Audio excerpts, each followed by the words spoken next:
जिन्हें निकट भविष्य में देश की सुरक्षा में तैनात कर दिया जाएगा। लेकिन वीडियो में आगे बढ़ने से पहले आपके लिए एक सवाल है कि भारत और इजराइल मिलकर किस long range surface to air missile defence system को डेवलप कर रहे हैं। आप इसका जवाब वीडियो के नीचे कमेंट में लिखकर बताएं। साथ ही वीडियो में दी गई जानकारी पसंद आए तो इसे लाइक करते हुए ज्यादा से ज्यादा शेयर करें और आगे भी इसी प्रकार के इंफॉर्मेटिव वीडियोस पाते रहने के लिए चैनल को सब्सक्राइब करें। तो चलिए शुरू करते हैं।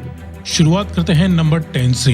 हिंदुस्तान एरोनॉटिक्स लिमिटेड द्वारा तैयार किया जाने वाला एडवांस्ड मीडियम कॉम्बैट एयरक्राफ्ट ये भारत का 5th generation fighter aircraft programme है, जिसे aeronautical development agency, aircraft research and design centre और हिंदुस्तान एरोनॉटिक्स लिमिटेड मिलकर तैयार कर रहे हैं। भारत द्वारा रशियन FGFA प्रोग्राम से हाथ खींच लेने के बाद अब भारत खुद का 5th जनरेशन फाइटर एयरक्राफ्ट बनाने वाला है। अभी दुनिया में केवल यूनाइटेड स्टेट्स, रसिया और चाइना के पास ही 5th जनरेशन फाइटर एयरक्राफ्ट हैं, लेकिन जल्द ही भारत भी इस फील्ड में अपनी दावेदारी पेश कर सकता है।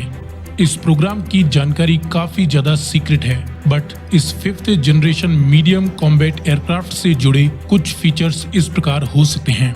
ये एक single seat twin engine stealth all weather multi role 5th generation fighter aircraft होगा, जिसकी रफ्तार 2.5 मैक से भी ज्यादा होगी व रेंज 1400 किलोमीटर से लेकर 3200 किलोमीटर तक हो सकती है। इसके शुरुआती 4 प्रोटोटाइप्स को 2024 तक बनाकर तैयार कर दिया जाएगा। वहीं 2029 तक इसका प्रोडक्शन सेना के लिए शुरू हो जाएगा। लेकिन इससे भी पहले भारत को अपने एक और घातक फाइटर एयरक्राफ्ट के डेवलपमेंट को पूरा करना है, जो कि इस लिस्ट में नंबर 9 पर है। वो है Tejas mark II। Indian air force ने अपने पुराने हो रहे एयरक्राफ्ट्स को रिप्लेस करने के लिए पूरी योजना बना रखी है। तेजस मार्क I, जिसे MiG-21 एयरक्राफ्ट को रिप्लेस करने के लिए एयरफोर्स में शामिल कर लिया गया है और अब इसके अगले अपग्रेडेड वर्जन तेजस मार्क II को वर्तमान में स्पेस जेट जगुआर व मिराज 2000 और MiG-29 जैसे एयरक्राफ्ट को रिप्लेस करने के लिए तैयार किया जा रहा है। तेजस मार्क II एक single seat delta wing multi role medium weight fighter aircraft होगा, जिसकी फर्स्ट फ्लाइट 2022 में प्लान्ड है। इसकी अनुमानित रफ्तार 2 मैक से ज्यादा व रेंज 1500 से 3000 किलोमीटर के बीच हो सकती है। तेजस मार्क I एक लाइट कॉम्बैट एयरक्राफ्ट है, वहीं Tejas mark II medium combat aircraft होगा।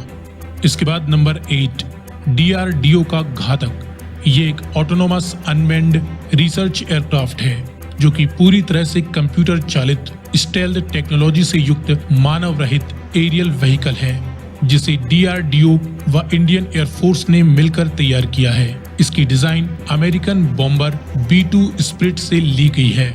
ये रिसर्च व निगरानी रखने के साथ साथ दुश्मन पर हमला भी कर सकता है। इसके लिए UCAV हंटर व बॉम्बर दोनों मिलकर काम करते हैं। हंटर दुश्मनों का पीछा करता है, उनकी लोकेशन ट्रैक करता है और बॉम्बर उन पर हमला करता है।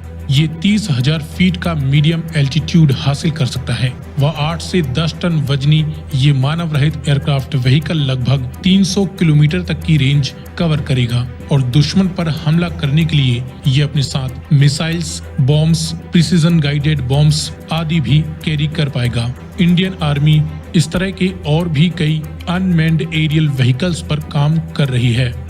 इसके बाद number 7, Indian ballistic missile defence programme का पृथ्वी एयर डिफेंस व advanced air defence system. Indian ballistic missile defence programme के तहत डेवलप की गई मिसाइल्स पृथ्वी एयर डिफेंस एक high altitude exo atmospheric missile defence system है। वहीं एडवांस्ड एयर डिफेंस एक low altitude surface to air missile defence system है।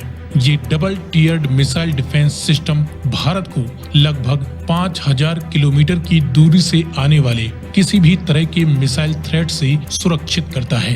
पृथ्वी air defence के सफल परीक्षण के बाद भारत बैलिस्टिक मिसाइल्स को इंटरसेप्ट करने की क्षमता रखने वाला अमेरिका, रसिया व इजराइल के बाद दुनिया का चौथा देश बन चुका है।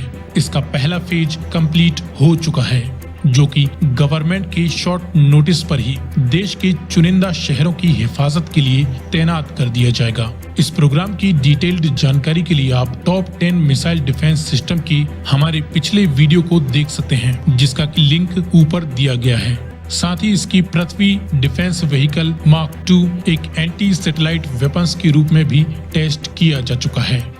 इसके बाद नंबर 6 अग्नि 6। ये एक हैवी इंटरकॉन्टिनेंटल बैलिस्टिक मिसाइल है जिसे DRDO व भारत डायनामिक्स ने मिलकर तैयार किया है।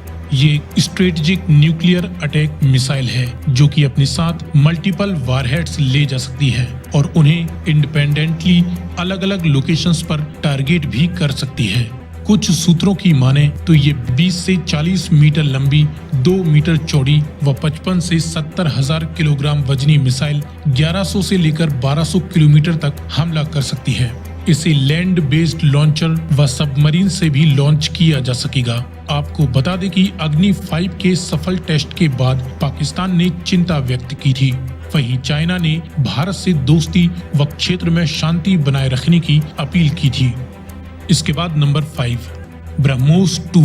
ब्रह्मोस 2 एक हाइपरसोनिक क्रूज मिसाइल है जिसे भारत और रसिया मिलकर तैयार कर रहे हैं।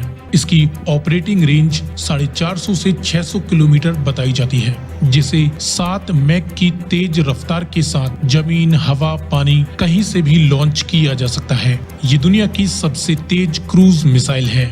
ब्रह्मोस 2 अपनी तेज गति से किसी भी तरह के टारगेट को डिस्ट्रॉय कर सकती है। ये पहाड़ों के पीछे छुपे हुए टारगेट्स को भी डिटेक्ट कर उन पर हमला कर सकती है। इसके बाद नंबर 4 INS विक्रांत या इंडिजिनस एयरक्राफ्ट कैरियर 1। ये एक अपकमिंग इंडियन एयरक्राफ्ट कैरियर है जिसे कोचीन शिपयार्ड द्वारा तैयार किया जा रहा है। ये भारत का पहला स्वदेशी भारत में निर्मित एयरक्राफ्ट कैरियर है। 262 मीटर लंबे इस एयरक्राफ्ट कैरियर पर 30 से 40 एयरक्राफ्ट्स तैनात किए जा सकेंगे। इसके ट्रायल्स हो चुके हैं व इसे 2022 तक नेवी को सौंप दिया जाएगा। इसके बाद नंबर 3 INS विशाल। ये इंडिजिनस एयरक्राफ्ट कैरियर 2 के नाम से भी जाना जाता है। इसे भी कोचीन शिपयार्ड द्वारा तैयार किया जा रहा है। INS विक्रांत के बाद ये दूसरा स्वदेशी एयरक्राफ्ट कैरियर होगा, लेकिन इसके फीचर INS विक्रांत से अलग व बेहतर होंगे।